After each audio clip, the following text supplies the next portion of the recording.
사과 재배 중 4월에서 5월 사이에 실시하는 꽃 속기 작업인 적화와 열매 속기 작업인 적과는 그해 가을 사과 품질과 수확량을 좌우하는 아주 중요한 작업인데요.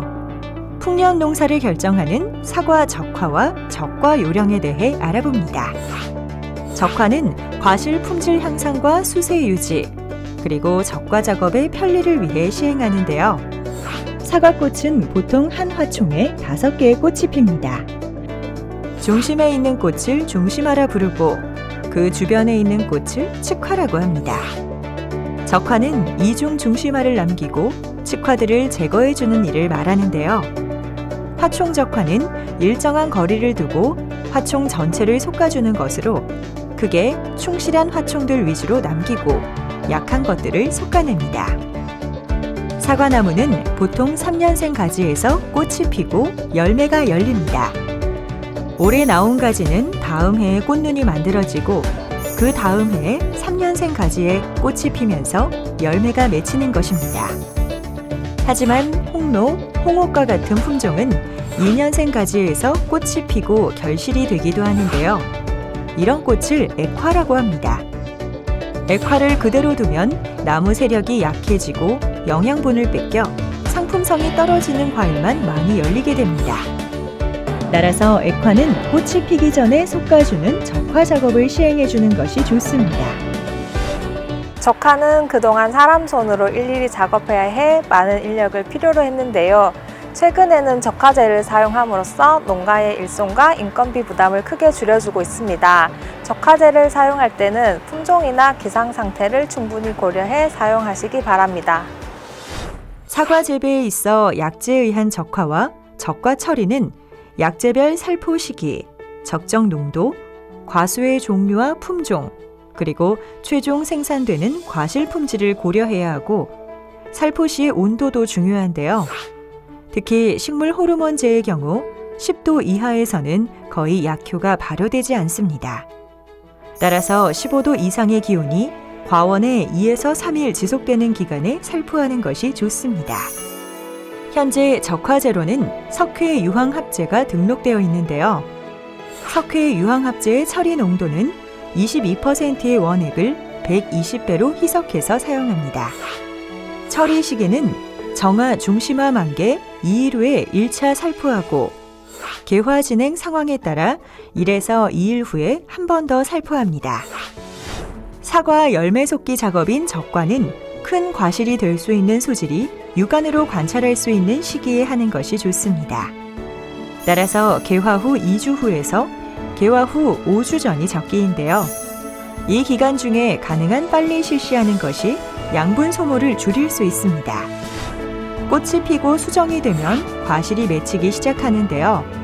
과실은 중심과를 포함해 5에서 6개가 한 곳에 달리며 이것을 과총이라고 합니다. 사과의 꽃은 동일 화총 중에서도 중심화가 먼저 피고 순차적으로 밖에서 피는 원심적 개화를 하는데요. 1과총에서 중심과는 측과에 비해 과실의 발육이 양호하고 과경도 굵고 길며 성숙이 빠르고 낙과가 적습니다.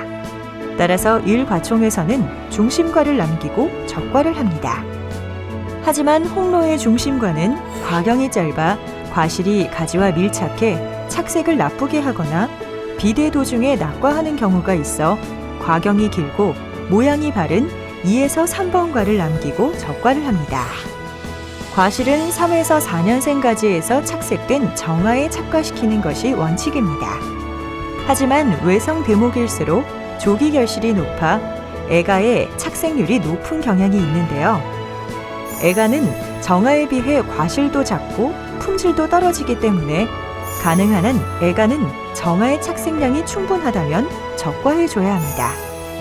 또한 결과지의 세력이 강할 경우에는 착과수를 많게 해도 무방하지만 결과지 세력이 약하거나 늘어진 가지는 착과량을 적게 조절해야 합니다. 적과를 실시할 때는 작업 가위로 인해 과실에 상처가 발생하지 않도록 각별히 주의해야 합니다. 현재 적과제로는 카바릴 수화제가 등록되어 있는데요.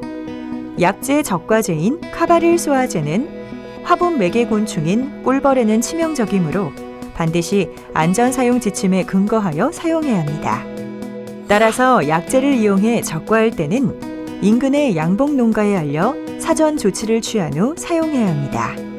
또한 꽃이 피어 있는 동안에는 절대로 약을 사용하지 말고 꽃이 완전히 진 후 농도 800배액으로 수관 전면에 처리합니다.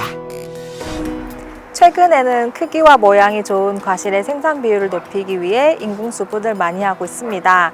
인공수분은 특히 곤충의 활동이 적거나 서리 피해가 심한 곳, 그리고 수분수가 없는 지역에서 많이 실시합니다. 인공수분을 하면서 적화 작업을 동시에 할 경우 적과에 필요한 일손도 줄고 고품질의 사과를 생산할 수 있는데요. 농가에서는 적극 활용해 보시기 바랍니다. 과일은 자랄 때 뿌리에서 흡수하는 양분과 수분, 그리고 잎에서 합성한 탄수화물의 양분으로 자랍니다. 따라서 과실이 많이 달릴 경우 충분한 양분을 공급할 수 없습니다. 또한 잎에서 생성된 탄수화물은 과실을 키우는 데 거의 사용되기 때문에 다음 해에 달릴 충실한 꽃눈을 많이 만들지 못하게 돼 이듬해에 꽃이 적게 피고 과실 수가 적어지는 해거리를 일으키게 되는데요. 이를 예방하기 위해서는 잎수와 과실수의 균형을 맞추는 적화와 적과가 반드시 필요하다는 사실을 꼭 기억하세요.